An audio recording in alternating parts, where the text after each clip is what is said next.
कि इंशाअल्लाह एक दिन ऐसा आएगा कि हमें ज़कात देने को लोग नहीं मिलेंगे। हम अपने मुल्क से बाहर पैसा भेजेंगे गरीब मुल्कों को ज़कात देने के लिए। ये आप में से कई समझते हैं कि ये ऐसा ख्वाब है जो हो ही नहीं सकता। मैं आज आपको कह रहा हूं, ये दिन याद रख लेना, ये दिन आएगा पाकिस्तान में इंशाअल्लाह कि यहां आपको गरीब लोग नहीं मिलेंगे। ये दिन आएगा। इसको कहते हैं बड़ा ख्वाब। छोटा ख्वाब तो वो है कि मैं एक घर ले लूं तो मैं दूसरा घर ले लूं, मैं फिर पनामा में घर ले लूं, मैं लंदन में ले लूं। ये छोटे ख्वाब है। बड़ा ख्वाब ये है कि हम इस मुल्क को एक ऐसा मुल्क बनाएं कि यहां गरीब लोग ना हमें मिलें। हम गरीब मुल्कों की खिदमत करें। हम यहां से टीमें भेजें डॉक्टर्स की, सोशल वर्कर्स की, कि वो गरीब मुल्कों में जाके उनके गरीबों की मदद करें। ये ख्वाब का पहला, ये है हमारा एंड, जिधर हमने पहुंचना है। उससे पहले, और ये याद रखें, सुने, जब नबी सल्लल्लाहु अलैहि वसल्लम इस दुनिया से पर्दा कर गए, आप जानते हैं कि दो सुपर पावर्स थी, रोमन एम्पायर और पर्शियन एम्पायर। बीच में था छोटी सी मदीना की रियासत। ये दुनिया की तारीख बताती है कि वो अरब जो सबसे गरीब थे, अमीर तरीन दो रियासतें थी। एक तरफ रोमन एम्पायर और एक तरफ पर्शियन एम्पायर।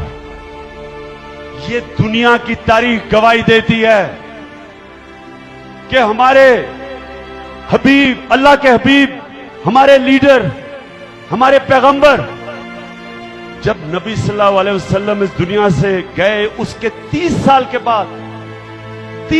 के बाद वक्त आया कि मुसलमानों की रियासत में गरीब लोग नहीं मिलते थे। ये दुनिया की तारीख में, ये तारीखी फैक्ट है। ये हो सकता है तो हमने पॉलिसीज बनानी है।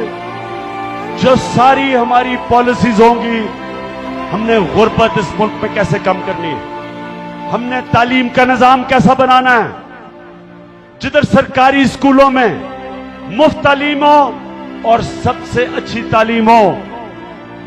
जो सरकारी स्कूलों में बच्चे जो ना पढ़ सके वो प्राइवेट स्कूलों में जाए। सारे बेहतरीन हमारा टैलेंट, हमारे ज़हीन बच्चे सरकारी स्कूलों में पढ़े। ये आज फ्रांस और जर्मनी में ये तालीमी निजाम है।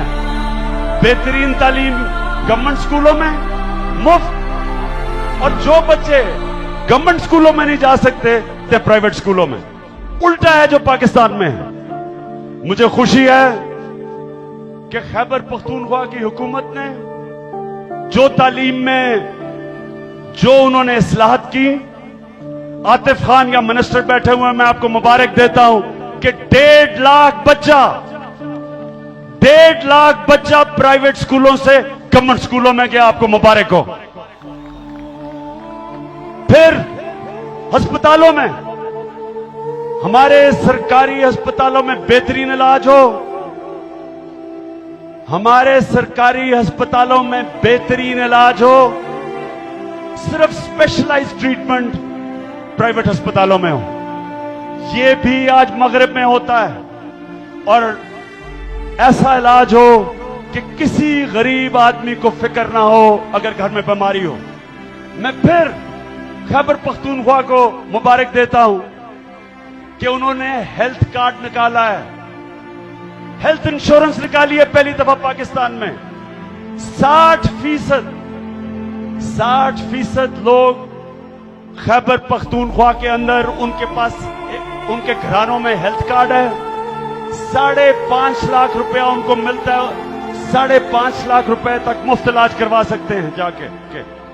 आप सब सुन रहे हैं कि ये भी पाकिस्तान में हो गया है कि पहली दफा पाकिस्तान की तारीख में गरीब आदमी के घर में बीमारी हो तो उसके पास हेल्थ इंश्योरेंस हो। ये एक वक्त आएगा इंशाल्लाह सारे पाकिस्तानी कौम को हम हेल्थ इंश्योरेंस करेंगे ताकि अस्पतालों में बेचारों को दवाइयां ना ढूंढनी पड़े। फिर जो सबसे इंपॉर्टेंट, इंसाफ का निजाम। हम वो इंसाफ चाहते हैं पाकिस्तान में जो मदीना की रियासत में हमारे नबी सल्लल्लाहु अलैहि वसल्लम ने जो कायम किया। उन्होंने क्या कहा था? उन्होंने कहा था कि बड़ी कौमें तबाह हुई जिधर एक कानून ताकतवर के लिए और एक कमजोर के लिए, यानी एक सबके लिए एक कानून, जो कि आज मगरिब में है, स्कैंडिनेविया में है। ये पाकिस्तानी देख रहे होंगे, ओवरसीज पाकिस्तानी जो सबसे ज्यादा खुश हैं, ये जो 5 मेंबर बेंच ने जो अदलिया ने फैसला किया, जितनी खुशी बैरून मुल्क पाकिस्तानियों को, ये ओवरसीज पाकिस्तानियों को, वो शायद आपको ना हुई हो, क्योंकि वो देखते हैं उन मुल्कों में इंसाफ का निजाम, और वो तरसे हुए थे कि कब एक ऐसा दिन आएगा कि पाकिस्तान में भी ताकतवर को कानून के नीचे लाएंगे। तो हम वो पाकिस्तान का कानूनी निजाम लाना देखना चाहते हैं जिधर ये ना हो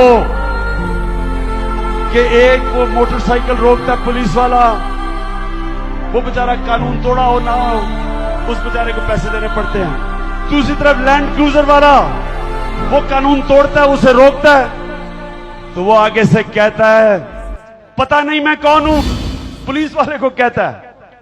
ये है अलमिया पाकिस्तान में। आप